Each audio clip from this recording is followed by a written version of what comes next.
அகத்தியமே சத்தியம், சத்தியமே அகத்தியம். வணக்கம் நண்பர்களே, இது அஸ்ட்ரோ சுரேஷ்.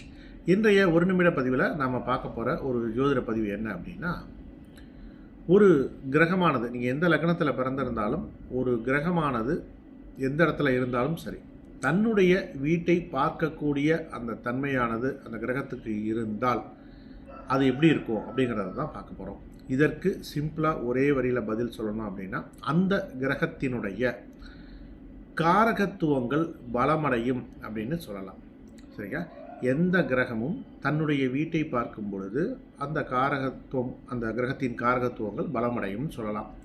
இந்த இடத்துல உங்களுக்கு ஒரே ஒரு கேள்வி தான் வரும், அது அசுப கிரகங்களாக இருந்து தன்னுடைய வீட்டை பார்த்தால் என்ன பலன் அப்படிங்கிற மாதிரி ஒரு கேள்வி வரும். அடுத்து நல்ல கிரகமாக இருந்தாலும் நம்ம லக்னப்படி அது ஒரு தவறான ஒரு வீடாக இருந்து சரியில்லாத வீடாக இருந்தால் அதை பார்த்தா என்ன பலன் அப்படிங்கிறது கேட்குறீங்க. எல்லாத்துக்கும் ஒரே பதில் தான், அது சிறப்பாக இருக்கும் அப்படின்னு சொல்லலாம். ஒரு கிரகமானது தன்னுடைய நண்பன் வீட்டையோ அல்லது எதிரியின் வீட்டையோ பார்ப்பதை காட்டிலும் தன்னுடைய வீட்டை பார்க்கறது அப்படிங்கிறது மிகச்சிறப்பான பலன்களை கொடுக்கும் அப்படின்னு சொல்லலாம்.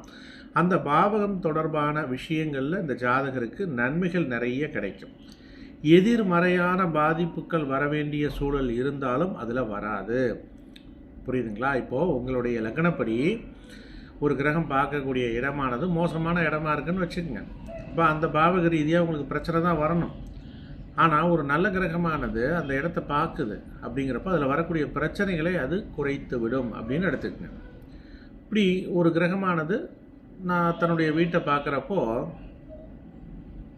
அந்த பாவக ரீதியாக இருக்கக்கூடிய உறவுகளுடன் ஒரு நல்ல ஒரு அன்பும் பாசத்தோடு பழகக்கூடிய ஒரு சூழல்கள், அவர்கள் உங்களுக்கு உதவி செய்யக்கூடிய சூழல்கள் ஏற்படுவதற்கு வாய்ப்புண்டு. சிம்பிளாக சொல்லணும் அப்படின்னா, சொத்து சார்ந்த விஷயங்கள்லையோ பணம் சார்ந்த பொருளாதாரம் சார்ந்த விஷயங்கள்லையோ இந்த ஜாதகருக்கு வெற்றி கிடைக்கும் அப்படின்னு சொல்லலாம். ஸோ ஒரு கிரகம் தன்னுடைய வீட்டை பார்க்கும் பொழுது அது நல்ல கிரகம் கெட்ட கிரகமாக இருந்தாலும் சரி, அது பார்க்கக்கூடிய இடம் சரியில்லாத இடமாக இருந்தாலும் சரி, அந்த பாவக ரீதியாக அந்த கிரக ரீதியாக உங்களுக்கு பிரச்சனைகள் குறைந்து நன்மைகள் ஏற்படும் அப்படின்னு எடுத்துக்கலாம். சரியா நண்பர்களே, உங்களுக்கு ஏதாவது சந்தேகம் இருந்தது அப்படின்னா கமெண்ட் செக்ஷனில் கொடுங்க, உங்களுக்கான பதில்களை நான் கொடுக்கின்றேன். ஜோதிடம் பார்க்க வேண்டும் என்றாலோ அல்லது ஜோதிடம் கற்றுக்கொள்ள வேண்டும் என்று விரும்பினாலோ என்னை தொடர்பு கொள்ளுங்கள். இந்த சேனலை சப்ஸ்கிரைப் பண்ணிக்கங்க. நண்பர்களுக்கும் இந்த வீடியோ உங்களுக்கு பிடிச்சிருந்ததுன்னா ஷேர் பண்ணுங்கள், லைக் பண்ணுங்கள். அப்போ தான் அவர்களுக்கும் அது சென்றடையும். நண்பர்களை, மீண்டும் மற்றும் ஒரு பதிவுடன் நாளைக்கு நான் உங்களை சந்திக்கின்றேன். அகத்தியமே சத்தியம், சத்தியமே அகத்தியம். நன்றி நண்பர்களே.